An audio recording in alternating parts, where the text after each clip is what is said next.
my job to speak up and say that Falun Dafa is good. Say that truthfulness, compassion and forbearance should be rights that we respect around the entire world. Falun Dafa is a meditation practice that you can do in your daily life. It's very simple exercises and meditation. And there's also a very simple philosophy to try to be a better person. I started when I was 8 years old, and my entire family practices Falun Dafa. So they've improved so much. Like, we've become more understanding towards each other. The families come together. There's a lot of harmony in the family.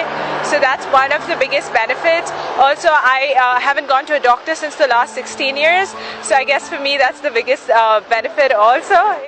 From my experience, I became more of a positive person as well as more happy and well-balanced person, I think. You know, it's really what we call mind-body practice, and that's very popular in the West now. I had a back injury, and after practicing very quickly, I got so much better. You know, not just physically but mentally as well. My outlook on life changed dramatically, so it's been quite an amazing journey so far. Falun Dafa gave me something to work on me, that I get more disciplined in my things in a positive way. I think everybody can benefit, yes, for sure. I mean, it doesn't matter which walk of life, which job you have family, you're young, you're old. This is banned in China, which is utterly ridiculous. This makes people's lives so much better, and I'm going to do it myself.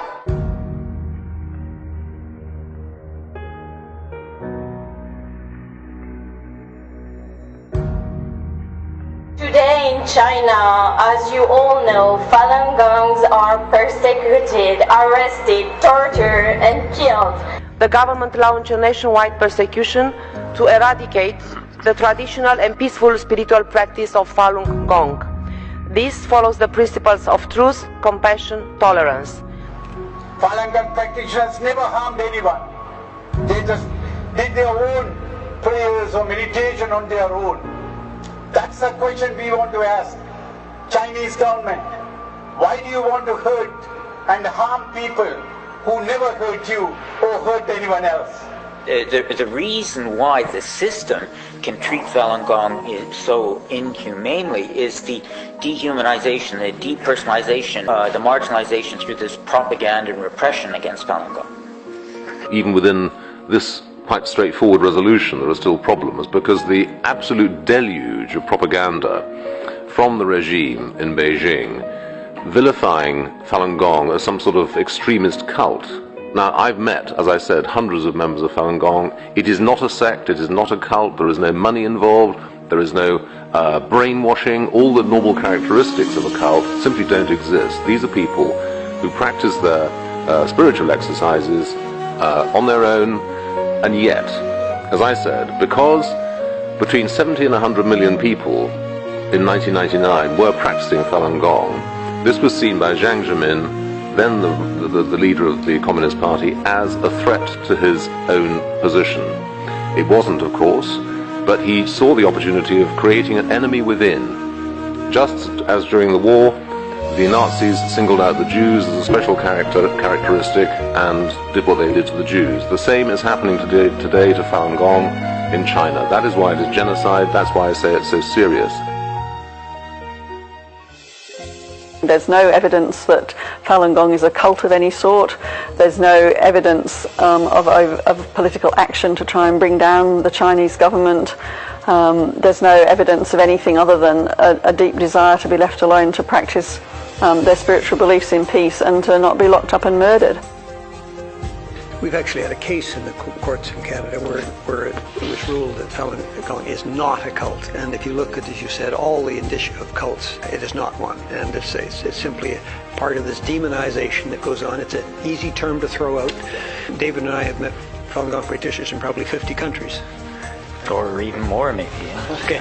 All walks of life, all ages, all backgrounds, all education. I've found them to be a wonderful group of people. Yeah, I mean, I wouldn't disagree with any of that. I mean, Falun Gong, first of all, it's not even an organization because it's a set of exercises with a spiritual foundation.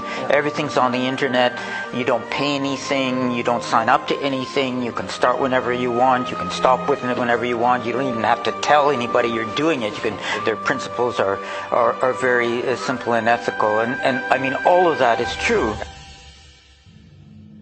I think the Falun Gong movement is one that is based on spirituality and peace, and that ultimately should be able to thrive without being oppressed by governments.